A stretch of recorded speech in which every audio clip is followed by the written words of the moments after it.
Hello, Chicago.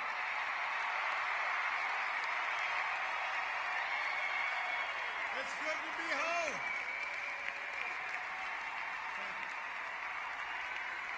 Thank you, everybody. Thank you. Thank you. Thank you.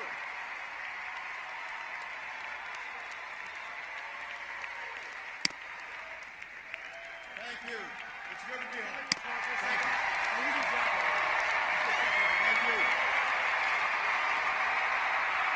Thank you.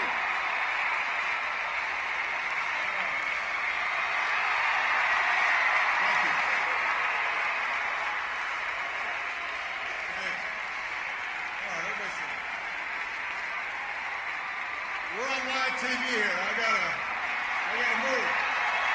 Come on.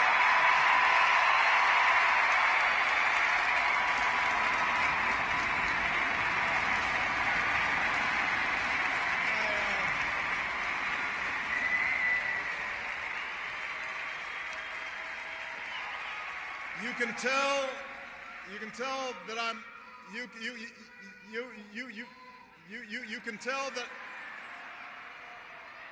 You can tell that I'm a lame duck because nobody's following instructions. Everybody have a seat.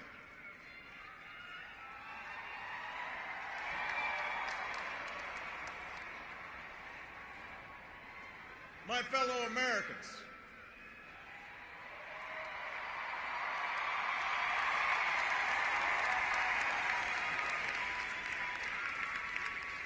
Michelle and I have been so touched by all the well wishes that we've received over the past few weeks. But tonight it's my turn to say thanks. Whether we have seen eye to eye or rarely agreed at all, my conversations with you, the American people, in living rooms and in schools, at farms, on factory floors, at diners, and on distant military outposts. Those conversations are what have kept me honest and kept me inspired and kept me going. And every day I have learned from you. You made me a better president, and you made me a better man.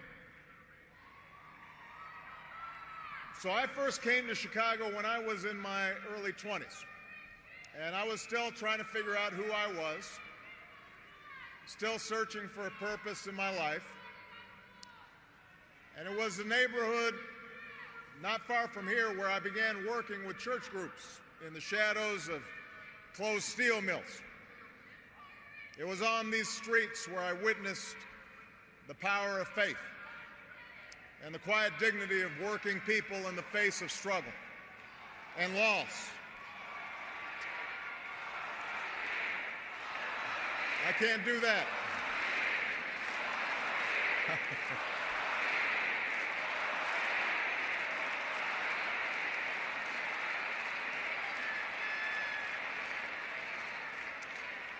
Now, this is where I learned that change only happens when ordinary people get involved and they get engaged and they come together to demand it. After 8 years as your president, I still believe that. And it's not just my belief. It's the beating heart of our American idea, our bold experiment in self-government. It's the conviction that we are all created equal, endowed by our Creator with certain unalienable rights, among them life, liberty, and the pursuit of happiness. It's the insistence that these rights, while self-evident, have never been self-executing. That we, the people, through the instrument of our democracy, can form a more perfect union. What a radical idea. The great gift that our founders gave to us. the freedom to chase our individual dreams through our sweat and toil and imagination, and the imperative to strive together as well to achieve a common good, a greater good. For 240 years, our nation's call to citizenship has given work and purpose to each new generation. It's what led patriots to choose republic over tyranny, pioneers to trek west, slaves to brave that makeshift railroad to freedom. It's what pulled immigrants and refugees across oceans and the Rio Grande. It's what pushed women to reach for the ballot. It's what powered workers to organize. It's why GIs gave their lives at Omaha Beach, in Iwo Jima, Iraq, and Afghanistan. And why men and women from Selma to Stonewall were prepared to give theirs as well. So that's what we mean when we say America's exceptional. Not that our nation's been flawless from the start, but that we have shown the capacity to change and make life better for those who follow. Yes, our progress has been uneven. The work of democracy has always been hard. It's always been contentious. Sometimes it's been bloody. For every 2 steps forward, it often feels we take 1 step back. But the long sweep of America has been defined by forward motion, a constant widening of our founding creed to embrace all, and not just some.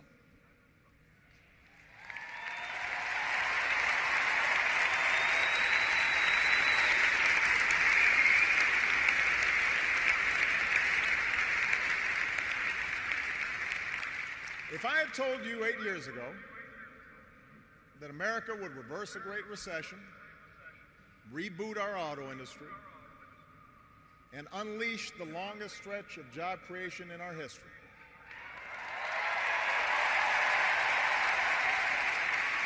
if I had told you that we would open up a new chapter with the Cuban people, shut down Iran's nuclear weapons program without firing a shot, take out the mastermind of 9/11.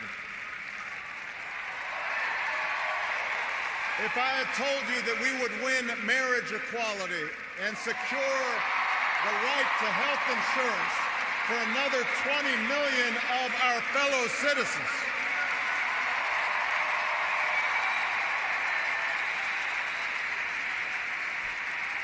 if I had told you all that, you might have said, our sights were set a little too high. But that's what we did. That's what you did. You were the change. You answered people's hopes, and because of you, by almost every measure, America is a better, stronger place than it was when we started.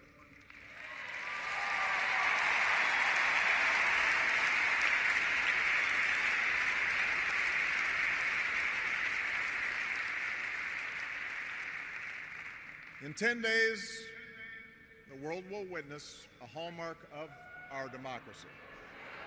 No. The peaceful transfer of power from one freely elected president to the next.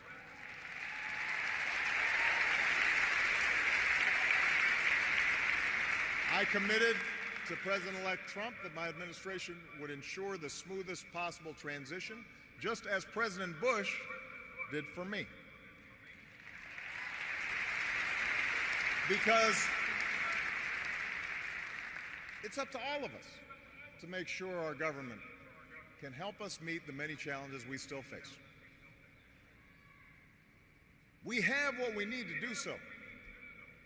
We have everything we need to meet those challenges. After all, we remain the wealthiest, most powerful, and most respected nation on earth. Our youth, our drive, our diversity and openness, our boundless capacity for risk and reinvention means that the future should be ours.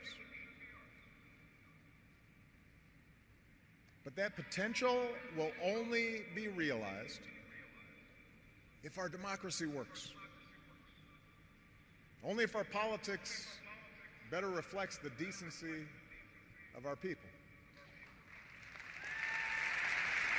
Only if all of us, regardless of party affiliation or particular interests, help restore the sense of common purpose that we so badly need right now.